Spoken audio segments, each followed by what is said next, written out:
오늘 우리 함께 은혜 나눌 말씀은 구약성경 전도서 3장 1절에서 8절 말씀입니다. 구약성경 전도서 3장 1절에서 8절까지 말씀입니다.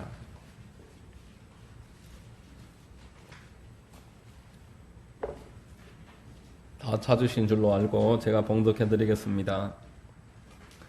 범사에 기한이 있고 천하만사가 다 때가 있나니 날 때가 있고 죽을 때가 있으며 심을 때가 있고 심은 것을 뽑을 때가 있으며 죽일 때가 있고 치료할 때가 있으며 헐 때가 있고 세울 때가 있으며 울 때가 있고 웃을 때가 있으며 슬퍼할 때가 있고 춤출 때가 있으며 돌을 던져버릴 때가 있고 돌을 거둘 때가 있으며 안을 때가 있고 앉는 일을 멀리 할 때가 있으며 찾을 때가 있고 잃을 때가 있으며 지킬 때가 있고 버릴 때가 있으며 찢을 때가 있고 꿰맬 때가 있으며 잠잠할 때가 있고 말할 때가 있으며 사랑할 때가 있고 미워할 때가 있으며 전쟁할 때가 있고 평화할 때가 있느니라. 아멘. 할렐루야.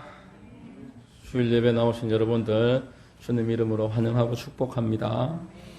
우리 저의 분들과 한번 인사하겠습니다. 참 잘 오셨습니다. 참 잘 오셨습니다. 만나서 반갑습니다. 저는 봉독해드린 전도서 3장 1절로 8절 말씀을 근거로 해서 만사는 때가 있다. 만사는 때가 있다 라는 제목으로 하나님 말씀 전하겠습니다. 성령께서 여러분 모두에게 깨달음과 큰 은혜 더해 주시기를 바랍니다. 여러분, 만사는 때가 있습니다. 오늘 우리 읽은 본문에는 때라는 단어가 참 많이 나옵니다. 제가 이 때라는 단어를 하나하나 세알해 보다가 도중에 멈췄습니다. 절반도 안 읽었는데 때라는 단어가 10번 넘게 나오기 때문에 그냥 멈췄습니다. 너무 많아서. 자, 넌센스 퀴즈인데 이 때를 가장 좋아하는 사람이 누구겠습니까? 넌센스 퀴즈입니다. 목욕탕 주인이라고 합니다. 사람들이 때가 있어야지 목욕탕이 영업이 잘 되니까 목욕탕 주인이 이 때를 좋아합니다. 제가 지난 2주 동안 그 오후 예배 때 솔로몬에 관해서 1000번째 관해서 말씀을 나눴습니다. 솔로몬은 그 다윗이 밧세바와 사이에서 불륜을 통해서 관계를 맺고 첫째 아들은 죽고 그 다음 두 번째 태어난 아들이 솔로몬입니다. 출신이 어찌 보면 좀 비천하고 왕이 될 만한 배경이 없는 사람입니다. 그러다 보니까 반대급부로서 하나님을 깊이 의지한 사람이었습니다. 그 하나님을 깊이 의지했던 솔로몬의 마음이 1000번째로 표현이 됐던 것입니다. 우리가 흔히 사람들의 전성기를 보면서 마냥 부러워합니다. 비교하면서 우울한 마음도 갖고 저 사람은 어찌 저렇게 잘할까 이런 마음을 갖습니다.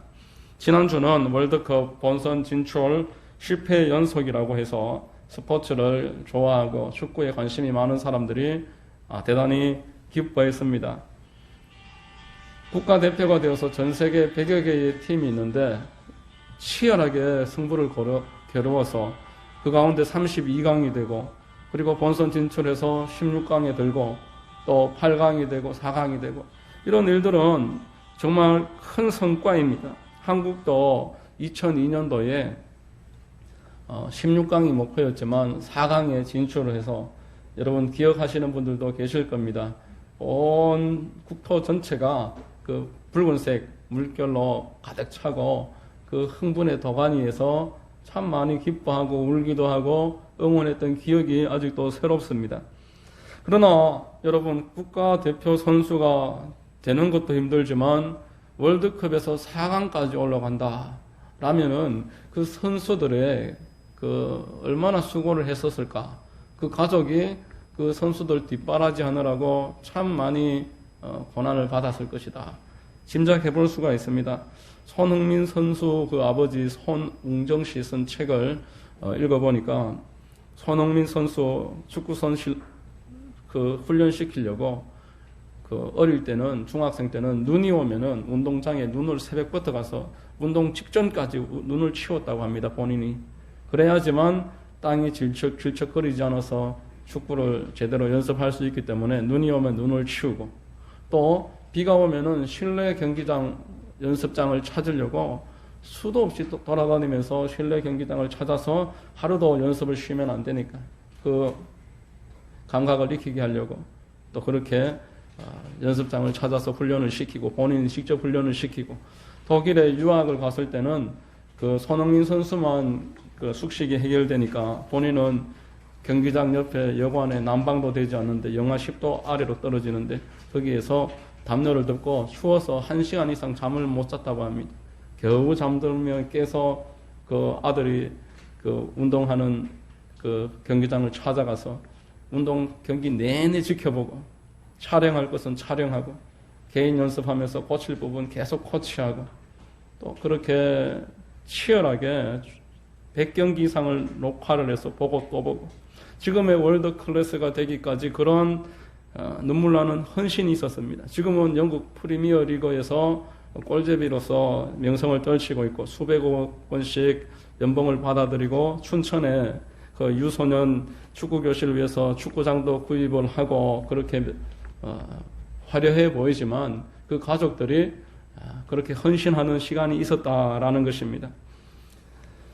저는 전도서 오늘 말씀을 묵상하면서 이 솔로몬이 1000번제를 그날 첫 번째 드린 것이 아니었을 것이다 라는 그런 깨달음이 있었습니다. 솔로몬이 아무것도 하고 있지 않다가 어느 날 갑자기 1000번제를 드렸던 것이 아니라 날마다 하나님 앞에 조석으로 번제를 드리다가 기도와 묵상의 삶을 살아가다가 열왕기상 3장이 그 기록될 그 무렵에 1000번제를 드린 것입니다. 100번제, 200번제, 300번제 그렇게 무수하게 오랜 시간 반복해서 번제를 드리다가 솔로몬이 1000번제를 드렸을 그때에 하나님이 임재하셨고 솔로몬에게 큰 은혜를 베풀어 주셨던 것입니다. 조영기 목사님이 쓴 책에 보면은 그 최다실 목사님하고 신학생 때 만났습니다. 그 조영기 목사님은 키도 크고 영어도 잘하고 설교도 잘하는데 사람들이 안 들으려고 한답니다. 그런데 최다실 목사님은 키도 작고 나이도 좀 많고 여자이고 설교도 제대로 못하고 두리뭉실하게 그렇게 대충대충 해보이는데 조영기 목사님 보니까 사람들이 다 좋아하고 재밌다 그러고 또 하라 그러고 박수치고 은혜 받고 그렇게 하는 게 보이더랍니다. 시샘이 생겨서 찾아가서 아니 왜 사람들이 나는 싫어하고 최 전도사님은 좋아합니까? 그러니까 조영기 목사님이 최다실 목사님이 조영기 목사님에게 말합니다. 조 전도사는 하루에 얼마나 기도합니까? 나야 뭐 한 30분 기도하지요. 아이고 그래갖고 무슨 하나님의 역사가 나타납니까? 나는 성령 충만해갖고 방언도 받았고 하루에 방언으로 3시간씩 기도하는데 그러니까 키 작고 나이 많고 여자고 설교 못해도 하나님이 나를 도와주셔서 지금 이렇게 쓰임 받는 거죠. 이렇게 이야기를 했더니만 조영기 목사님이 깨닫는 바가 있어서 그때부터 밤새워 기도해서 방언을 받고 그래서 교회 개척해서 하루에 10시간씩 밤에 저녁 식사하고 5시간 또 아침에 새벽에 교회 가서 5시간 그렇게 날마다 기도함으로써 오늘날에 여의도 순복음교회를 세웠다 이렇게 간증하는 것을 들어봤습니다. 처음에는 30분 기도하다가 1시간 기도하다가 2시간 기도하고 3시간 기도하고 4시간 기도하고 5시간 하고 그렇게 늘어가는 것이지 어느 날 갑자기 10시간 기도하고 어느 날 갑자기 1000번제 드리고 그렇게 되는 것이 아니다라는 것입니다. 솔로몬이 지혜의 대명사가 되기까지 전도서를 기록하고 잠언서를 기록하고 이 많은 지혜의 특별한 내용을 본인이 직접 기록하기까지 남다른 과정이 반드시 있었을 것이다. 축구선수가 그런 과정이 있지만 우리가 모르고 지금 반짝 빛나는 것만 보는 것처럼 솔로몬도 1000번제에 하나님이 응답하신 것 그것만 보고 왜 우리는 응답하시지 않느냐 이렇게 생각하지만 그 솔로몬도 분명히 오랜 시간 하나님 앞에 기다리고 묵상하고 번제 드리는 그 지루해 보이는 과정이 반드시 있었을 것이다 생각을 해야 하는 것입니다. 솔로몬이 이런 과정을 통해서 하나님의 지혜를 받았는데 오늘 이 전도서 3장을 통해서 그 지혜의 내용이 무엇인지 우리 한번 살펴보자는 것입니다. 첫 번째, 솔로몬이 말하는 지혜는 조급함은 금물이다. 조급하게 결정하면은 망친다라는 것입니다. 본문 1절 말씀에 범사에 기한이 있고 천하만사가 다 때가 있나니 라고 말합니다. 이 범사는 모든 일을 말하는 것입니다. 천하만사도 같은 뜻입니다. 모든 천하만사의 일들에는 조급하게 군다고 되는 일이 없다라는 것입니다. 하나님이 일하시는 것을 바라보면서 그 때를 기다리면서 같이 움직일 줄 알아야 하는 것이 지혜의 첫 출발이 됩니다. 모세가 나이 40세에 그 동포들이 압제당하는 모습을 보고서 자기가 조급하게 행동했습니다. 하나님께 기도했다는 내용은 전혀 나오지 않고 그저 의분에 의해서 사람을 쳐서 죽였습니다. 그래서 그 경솔하게 했던 결과로 혹독한 고난을 겪어야만 했습니다. 무려 40년 동안 광야에서 나그네로 살았습니다. 출애굽기 22장 12절 그 말씀에 보면은 모세가 장성한 후에 한 번은 자기 형제들에게 나가서 그들이 고되게 노동하는 것을 보더니 어떤 애굽 사람이 한 히브리 사람 곧 자기 형제를 치는 것을 본지라 좌우를 살펴 사람이 없음을 보고 그 애굽 사람을 쳐 죽여 모래 속에 감추니라 라고 말합니다. 여기 좌우를 살폈다. 여기에 우리가 주목을 해야 됩니다. 여기에 의도하는 바가 있습니다. 좌우를 살폈다라는 말은 위를 쳐다보지 않았다는 그 말의 반어법입니다. 좌우만 살펴봤지 위를 쳐다보지 않은 모세에 대해서 이런 방식으로 강조해주고 있는 것입니다.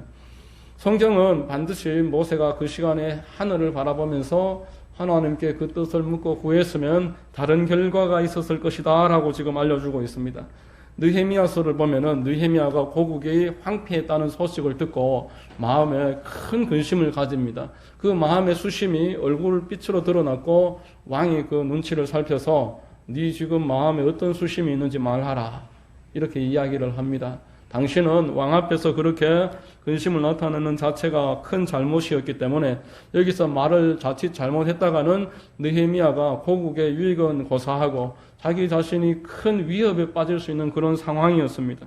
그런데 느헤미야는 모세처럼 좌우를 살피고 자기의 잔꾀를 그렇게 내세웠던 것이 아니라 하나님을 향해 머리를 들고 기도했습니다. 느헤미야서 2장 4절로 5절에 왕이 내게 이르시되 그러면 네가 무엇을 원하느냐 하시기로 내가 곧 하늘의 하나님께 묵도하고 왕에게 아뢰되 이렇게 이야기하고 있습니다. 모세와 확연한 차이가 있습니다. 모세는 좌우를 살폈다 이렇게 이야기하고 느헤미야는 그 짧은 순간에 하늘의 하나님께 묵도한 다음에 왕에게 이야기했다라는 것입니다. 여러분 절체절명의 순간입니다. 왕이 지금 네가 무엇을 원하느냐 묻고 있습니다. 이때 왕에게 잠깐 기다려 보십시오. 내가 저기 가서 기도 좀 하고 오겠습니다. 이렇게 할 수는 없는 것입니다. 그렇다고 그 자리에서 두 손 모아서 머리 숙여서 무릎 꿇고 그렇게 기도할 수도 없습니다. 일명 화살 기도라고 하는 기도가 여기에서 나온 것입니다. 눈은 상대방을 바라보고 상대방과 대화하지만 마음으로는 하나님께 기도하는, 마음으로는 하나님께 계속 화살을 쏘아 올리듯이 하나님 도와주세요. 이때 지혜를 주셔서 우리 나라를 위해서 꼭 필요한 말을 내가 할 수 있게 도와주십시오. 조급하게 하지 않고 하나님께 화살 기도를 드렸습니다. 이때 왕은 느헤미야가 말했던 모든 요구 조건들을 전폭적으로 허락을 합니다. 여러분 느헤미야나 이 솔로몬은 일상에서 기도하는 기도의 사람이었습니다. 평소에 이 기도를 쉬지 않고 하나님과 이 채널이 맞춰져 있었기 때문에 어려울 때 하나님과 만날 수 있고 하나님에게 응답을 받을 수가 있었던 것입니다. 미국에 선교사들이 참 많지만 최초의 선교사로 아도니람 저드슨이라는 사람이 있습니다. 버마라고 불교 국가에 선교사로 가서 감옥에도 갇혔지만 그 버마 말이 얼마나 어려운지 10년을 살아도 그 나라 말을 배우기가 어렵다고 합니다. 그런데 그 나라 말로 성경을 번역하고 감옥에도 갇혔고 여러 가지 우여곡절을 겪었지만 전 세계의 선교사로서 큰 족적을 남긴 사람입니다. 이 사람이 이렇게 말했습니다. 어떤 희생을 하더라도 기도는 유지하라. 기도를 놓치지 말라. 버마라는 곳에 최초의 선교사니까 그곳에 전혀 기독교의 기자도 없는 것이죠. 우리나라 한국에 1800년도 그때 선교사들이 땅에 발 디디는 족족 목이 잘렸던 것처럼 교회라고는 없는 곳, 예수라고는 성경이라고는 들어본 적도 없는 곳에 선교사로 가서 일생을 살면서 복음을 전파하고 성경을 번역을 하고 이 사역을 완수할 때까지 이 아도니람 저더스는 기도의 삶을 살았다라는 것입니다. 그와 같은 시대에 또 다른 중국 선교사로 우리가 잘 알고 있는 허드슨 테일러라는 사람은 이렇게 말했습니다. 무릎으로 일을 해라. 아주 유명한 기도의 표입니다. 무릎으로 그 사람을 변화시키고 무릎으로 전도하고 무릎으로 교회를 세우고 무릎으로 내 앞에 있는 문제를 정면 돌파해서 이겨내라. 이게 허드슨 테일러가 세계에 퍼뜨렸던 기도의 중요한 표현입니다. 여러분, 어떤 희생을 할지라도 기도의 시간을 지키는 것이 내가 조급함으로 일을 망쳐버리지 않고 하나님의 손을 움직여서 나로 하여금 하나님의 일을 완수할 수 있도록 만들어주시는 비결입니다. 하나님이 받으시는 그런 헌신을 이루어내고 거기에서 열매를 얻으려면 반드시 무릎으로 일을 하는 사람이 되어야 한다는 것입니다. 여러분, 본문을 묵상을 하면서 만사가 때가 있다, 이 말이 참 깊다, 이런 생각을 해봤습니다. 여러분, 세상에서도 만사가 때가 있다 이런 말 많이 합니다. 그 코로나 시대에 SNS에서 사람들이 가장 많이 주고받았던 메시지가 있는데 이 또한 지나가리라. 이 말이 많이 주고받았다고 합니다. 가장 많이 주고받았다고 합니다. 우리가 6.25도 거쳤고 IMF도 지나는 저력 있는 국민인데 이 코로나 지나갈 것이다. 이 또한 지나갈 것이다. 이렇게 서로 격려하는 메시지가 참 많았습니다. 삼중고로 유명한 헬렌 켈러라는 그 유명한 사람이 이렇게 말했습니다. 세상은 고통으로 가득하지만 한편 그것을 이겨내는 일로도 가득 차 있다. 눈도 보이지 않고 귀도 들리지 않고 그래서 말도 할 수 없어서 점자로서 그리고 손의 감각으로서 세상과 소통함으로 하버드 대학을 수료하고 그렇게 세계에서 모르는 사람이 없을 만한 그 헬렌 켈러가 이렇게 말을 했던 것입니다. 세상은 고통으로 가득하지만 한편 그것을 이겨내는 일로도 가득 차 있다. 여러분, 참 울림이 있는 말이 아닐 수 없습니다. 만사가 때가 있다. 그런데 성경적인 만사가 때가 있다는 세상에서 말하는 만사가 때가 있다와는 차이가 있습니다. 세상에서 만사가 때가 있다 이렇게 이야기하는 것은 시간이 약이다 이런 의미가 되겠지만 단지 성경에서는 조급한 마음 없이 기다리기만 하라 이렇게 이야기하지는 않습니다. 시간만 지나가서 다 해결되면 얼마나 좋겠습니까? 그러면은 나이만 많으면은 모든 문제에 있어서 다 해결 방책이 있다는 의미가 되고 시간만 지나면 다 예수님 믿고 구원받는다. 하나님이 우리가 시간만 보내고 있으면 모든 일을 해주시겠다 이렇게 이해할 수도 있는데 그렇지 않습니다. 성경은 두 번째로 말씀을 주십니다. 2절에 날 때가 있고 죽을 때가 있으며 심을 때가 있고 심은 것을 뽑을 때가 있으며 라고 말합니다. 솔로몬이 이야기해주는 두 번째 지혜는 심은 것을 거둔다 라는 것입니다. 하나님은 이 땅에 사람들에게 만사가 때가 있다라고 할 때에 조급하게 행동하지 말고 그냥 기다리라가 아니라 심은 것을 거둔다. 심지 않고 거두려고 하지 말아라. 그게 바로 조급하지 말라는 의미와 또 통하는 두 번째 지혜다라는 것입니다. 여러분, 사람들은 심은 것을 거둔다는 것을 믿고 살아갑니다. 농부들이 심은 것을 거둔다고 믿기 때문에 이른 새벽부터 부지런히 밭 갈고 씨를 뿌리는 것입니다. 운동선수들도 노력은 배신하지 않는다는 말씀을 믿고 그리고 땀을 흘리면서 그렇게 피땀 흘리며 수고를 합니다. 세계적인 피아니스트이고 작곡가인 그 러시아가 낳은 세계적인 음악가 루빈스타인이 이렇게 말했습니다. 하루를 연습하지 않으면 나 자신이 알고 이틀을 연습하지 않으면 친구들이 알고 사흘째 연습하지 않으면 청중이 압니다. 이렇게 말했습니다. 영적인 일도 마찬가지입니다. 여러분, 영적인 일도 그저 이루어지지 않습니다.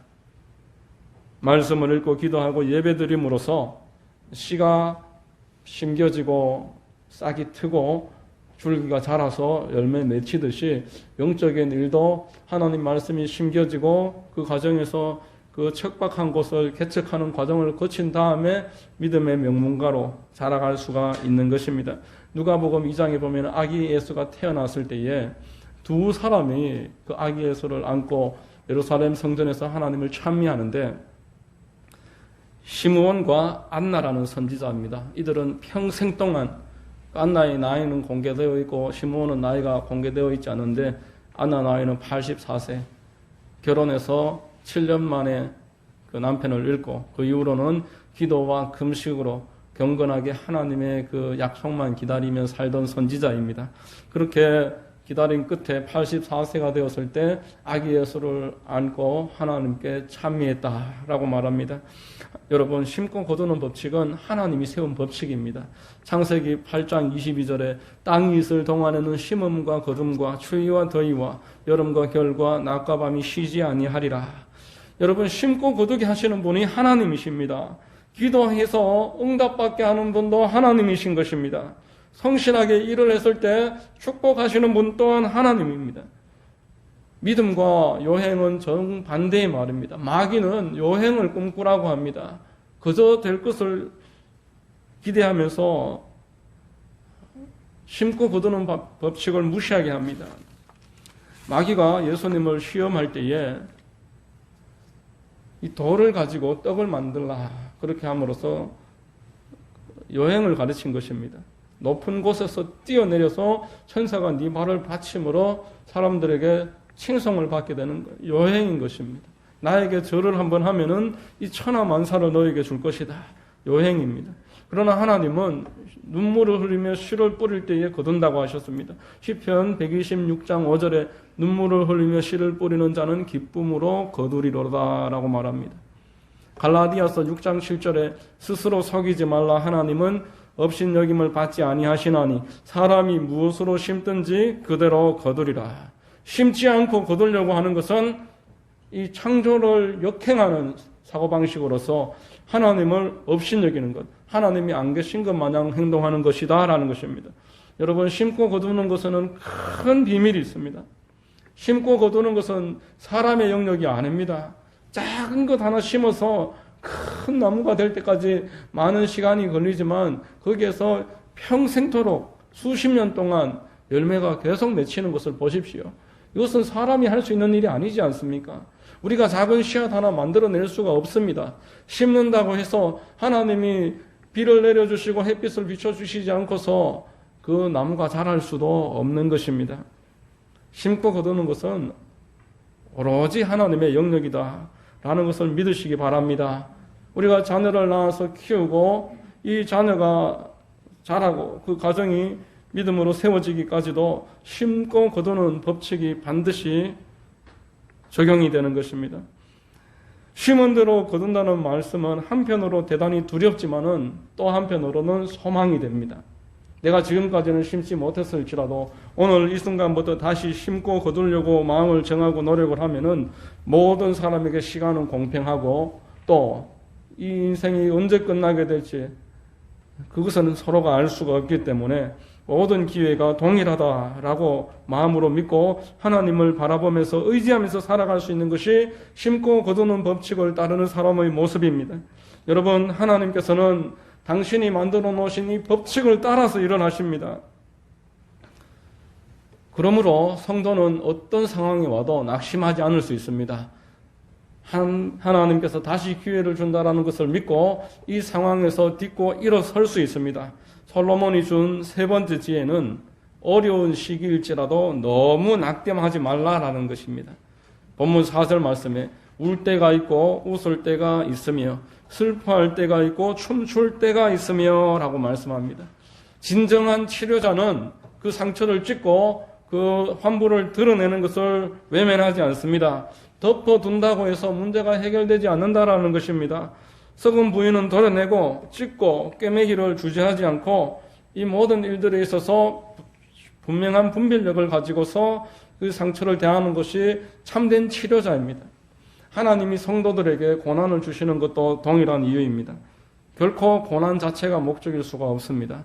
하나님은 고난을 통해서 여러분들을 향한 계획을 이루어 나가고 계십니다. 여러분, 내가 지금 주 안에서 고난을 겪고 있다면은 하나님이 나를 향한 지금 그 꿈과 계획을 이루고 계시다, 그 과정 가운데 있다라는 것을 결코 잊지 마시기를 바랍니다. 하나님이 나를 사랑하시는데 어떻게 고난 자체가 목적일 수 있을까? 이렇게 말하시기 바랍니다. 연탄과 다이아몬드는 둘 다 탄소 덩어리로서 원소가 동일합니다. 둘 다 출발은 석탄입니다. 그런데 깊고 깊은 땅 속에 뜨거운 열기와 그 오랜 압력을 받으면서 탄소가 단단한 다이아몬드로 투명하게 점차 변화가 되어 오늘날 우리가 알고 있는 그 빛나는 다이아몬드가 되는 것입니다. 주어진 환경이 너무 열악해서 포기했다면 그저 석탄 같은 인생으로 남을 수밖에 없지만 믿음을 가지고 하나님을 바라보면서 모든 과정을 참고 견뎌내면은 이 모든 과정이 나를 열기와 압력으로 둘러싸고 있을지라도 이 압력을 통해서 나는 점차 영롱한 빛깔을 띤 다이아몬드로 변화된다라는 믿음을 가지고서 승리하시길 바랍니다. 여러분, 우리 구주 예수 그리스도께서 십자가에 6시간 동안 그 수치스럽게 알몸으로 온 사람들의 조롱을 받으며 고통을 당하면서 매달려 계셨고 또 장사 지낸 바 되셨고 사흘 동안 그 무덤 속에 계셨습니다. 영은 옥으로 내려갔다라고 베드로 서신에서 말씀을 했습니다. 십자가의 처형과 장사 지내고 감옥에 그 무덤 속에 갇히는 것, 세상이 볼 때는 절대 절망입니다. 소망이 없습니다. 그러나 하나님이 계심을 계산에 넣지 못하는 사람들에게는 절대 절망의 시간이지만 하나님이 함께 계심을 계산에 넣을 수 있는 사람에게는 이 절대 절망 또한 소망으로 바뀌는 줄로 믿으시기 바랍니다. 예수님은 십자가에 달린 그 상황에서도 하나님이 함께 계시고 이 상황 가운데 끝에 있을 일들을 바라보셨습니다. 히브리서 12장 2절에 믿음의 주요 또 온전하게 하시는 이 예수를 바라보자. 그는 그 앞에 있는 기쁨을 위하여 십자가를 참으사 부끄러움을 개의치 아니하시더니 하나님 보좌 우편에 앉으셨느니라 라고 말씀했습니다. 울 때가 있고 슬퍼할 때가 있다라는 말은 이제 웃을 때가 있고 춤출 기회가 나에게 남아있다라는 그런 의미입니다.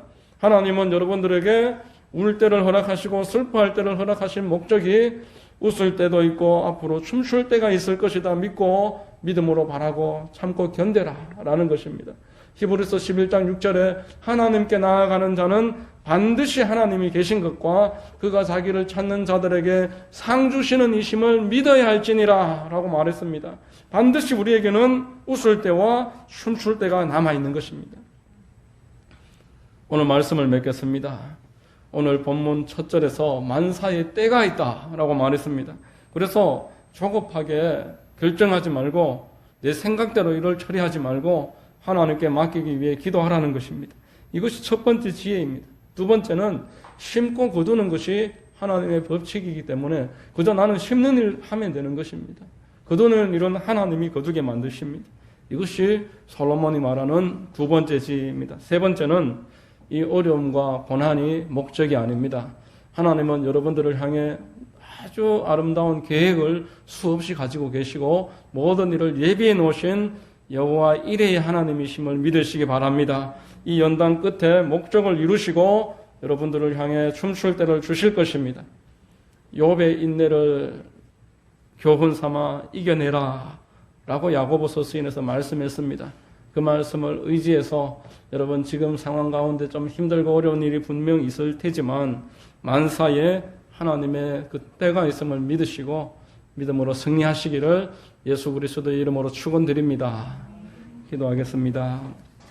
하나님 아버지, 오늘 말씀을 통해서 만사의 때가 있고 그 때는 하나님이 주관하심을 깨닫게 하시니 감사합니다. 심고 거둠으로써 하나님의 그 크고 넓은 뜻을 우리가 다 알지는 못하지만 믿음으로 승리할 수 있도록 붙잡아 주시옵소서. 예수 그리스도의 이름으로 감사하며 기도하옵나이다. 아멘.